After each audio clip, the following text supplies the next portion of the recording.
Well, hello there, humans, hippies, earthlings, whoever you are, wherever you are, whatever you're doing, and if you're lucky enough indeed to be doing it too. Welcome back to channel. I'm Bushka, and today's video is sponsored by PUBG Mobile. Specifically, this big bag of fruit here, the Godzilla outfit, the monster suit that you can pick up. It's time limited. Get to your shops now. Tell them Bushka sent you and save absolutely nothing. But I digress. I want to talk to you about the game, the tactics, all that kind of thing, and we're going to basically have a wonderful confluence of events here. PUBG Mobile is sponsoring the video, so I get to do what I love. You guys get an advanced tactical guide to a TPP final circle, and if you like a bit of bling, you also get to watch it all happen in real time in the monstrous suit. Let's show you the suit now. You can go to your crates, go to your PUBG premium crate, and then, you know, get ready to be amazed as you see Godzilla looking alluringly over the shoulder, a little bit of a flirt, and then, whoa, chest out, Australia, look how tough I am. Wonderful stuff. While I'm at it, you know, you can get the backpack as well. Look at it. Level 3 backpack. Let's see. Level 1 backpack. Level 2 backpack.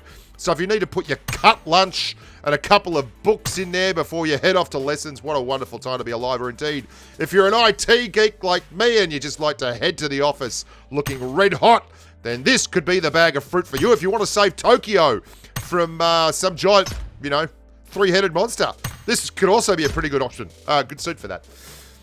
Now, onto the tactical side of things. If you want to rip, roar, and tear in the Godzilla suit, I'm going to show you how to do that with a very, very clutch final circle. So stick around to the end of the video and you're going to see what I think is a very, very fine use of terrain to overcome some monstrous odds. Get it? Do you see what I did there? I segued into a monster joke because I'm a dad and I'm not funny. I just live to embarrass my children. The thing about this final circle that's really important is I am against multiple squads and I'm across open ground. I have access to a vehicle, but it's a VW, and I don't want to go driving it into a final circle where there are multiple guns on me. So, you know, if I push that kind of thing across a big open space, I could get shredded and killed very, very easily. What I want to do is try and slip in unnoticed while they're belting each other up. And that will allow me to hopefully leverage their fight into an opportunity to win an unlikely chicken dinner. So let's go to that right now. I'm going to finish this bloke off. This is another Miramar game, the one that I'm going to show you, and I'm wearing the wrong backpack, so obviously I can't do that because this is a sponsored video and I've got to be wearing all my Godzilla clobber. That includes the backpack so that I can look every bit. Oh, hello, you big, gorgeous lizard. What a wonderful time to be alive. I'm going to start this off at Hacienda del Patron. There's 13 left alive. I'm solo versus squad, and I've been gatekeeping this bloke here for about a minute and a half. He finally had to come forward. He had nothing left in the kick bag, and you can see that the real late stage circle, this is chewing my hit point bar to smithereens. Look at that Godzilla, animated Godzilla on the right. You can get a feel for how good the suit is and how lovely it is to... Let's shift some units, guys! Let's shift units! Unit shifting mode engaged! Let's get back to the tactical stuff. You can see there's a drop directly northwest of me. Now, that's interesting in and of itself. My issue here is that I really want to take my vehicle over there in case there is an opportunity to use it. There is someone moving on the bottom edge of that ridge there to my northeast. And I really don't want to have to engage them before I'm inside the circle. I don't know how many people are there. I don't know if they're a full squad. And they're all fighting over there in that compound. Now, the real issue I'm going to have here is there are two separate squads that are going to engage. One's going to go to a hill to my northwest, and the other squad is in the compound directly to my northeast. Neither of these are ideal for me because between me and them is a whole wide open section of terrain. Namely where that crate is, all the way across that broken down garage over there. There's a duo on my right here that I'm going to have to clear first. This bloke is being engaged by the guys from the compound. That's why he just gets over the top and lies down so he can get a heal off. They're also getting stuck into this guy, and you can see that shot that I'm taking there is from the compound, not from that dude that I was just clearing. The reason here should be apparent why I don't want to just jump in the VW bang bus and start motoring off towards the safe zone when it comes. That bus is not very good on this kind of terrain, and running it across there if I hit a bump or anything like that is going to allow two near full squads to fill me up with clips, and that'll kill me. Flat out, it'll kill me. And I can't be certain that they aren't engaged with each other at the time when I take off. So for me, what I really want to do here is try and just cherry pick targets. Now, I don't have anyone else in my squad, so I can't afford to get knocked, and I only have a level 2 helmet. And when you're doing this, if you have a level 2 helmet, then you've got to be really, really careful, because there are so many guns in the game, especially at this late stage, which will quite simply one-shot you through a level 2 helmet. And even, I mean, you can see I'm not quite full health here, so very, very likely if they get a headshot on me, I'm going to go down. Kar 98K, M24, AWM, all those guns will really, really put the hurt on me. And indeed, you know, a Mark 14 single tap coupled with a couple of 5.56 rounds, and I'm Cactus. So I've got to be very, very careful. And what keeps happening, and this can often happen in these cases, is as I put effective fire in on the guys to my northwest, the guys in the compound start hitting me.